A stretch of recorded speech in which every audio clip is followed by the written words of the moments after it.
आज दिनर पाणीपाग सूचना जानापी वीडियो को संपूर्ण देखंतु एवं वीडियो भल लगे वीडियो गोटे लाइक कर सहित चैनल को सब्सक्राइब कर रखंतु जहाँफल आपण एभली लेटेस्ट न्यूज अपडेट सर्वप्रथम पाई परिबे। आसंतु संपूर्ण खबर उपर नजर पकेबा। राज्य में तुहा को तुहा वर्षा लागि रहिथा बेले पछको पछ 3 लघुचाप चिंता बढ़ाउची। आसंता 7 दिन प्रबल वर्षा हेबो बोली पाणीपाग विभाग पूर्वानुमान करथिबारु दशहरा फिका पड़े बोली कहैछि। इति मध्यरे सोमवार सकाळ उत्तर पूर्व बंगोपसागर एवं यह आखपाख अंचल एक लघुचाप क्षेत्र सृष्टि होइछि। यह सह जड़ित घूर्णिबलय समुद्र पठन ठारू 5.8 किमी उच्चता पर्यंत व्यापी रहिछि। आसंता 24 घंटा मध्यरे यह आहुरी सक्रिय हेबा सह प्रबल वर्षा कराइबा बोली आंचलिक पाणीपाग केन्द्र निर्देशक मनोरमा महांती सूचना दैछन्ति। से कहछन्ति गत 24 घंटा बहु स्थान रे हल्कारू मध्यम धरण वर्षा होइथिबा बेले पूरी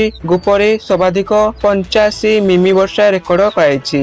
तेबे 25 तारीख बेलकू बंगोपसागर रे आउ एक लघुचाप सृष्टि हेबो एवं 26 तारीख बेलकू यह अवपातरे परिणत हेबो। 27 तारीख बेलकू अवपात दक्षिण ओडिशा उत्तर आंध्र प्रदेश उपकूल अतिक्रम करिबो। तेबे यह परे राज्य रे प्रबल अति प्रबल वर्षा नै सतर्क कराइछि। विशेष करी दक्षिण उत्तर और उपकूल ओडिशा रे प्रबल वर्षा सुंदरगढ़ और संबलपुर जिला को मंगलवार अति प्रबल वर्षा नहीं ऑरेंज वार्निंग दिया बेले देवगढ़ केन्दुझर मयूरभंज झारसुगुड़ा अनुगुल बौद्ध सोनपुर मालकानगिरी कोरापुट नवरंगपुर कलाहांडी जिला को प्रबल अति प्रबल वर्षा नहीं येलो वार्निंग और बाकी समस्त जिला को बिजुड़ी घड़घड़ी सह वर्षा और पवन नहीं सतर्क जारी कराइछि। समुद्र अशांत थिबारु समुद्र थिबा मत्स्यजीवी को कूल को फेरिया को परामर्श दिया।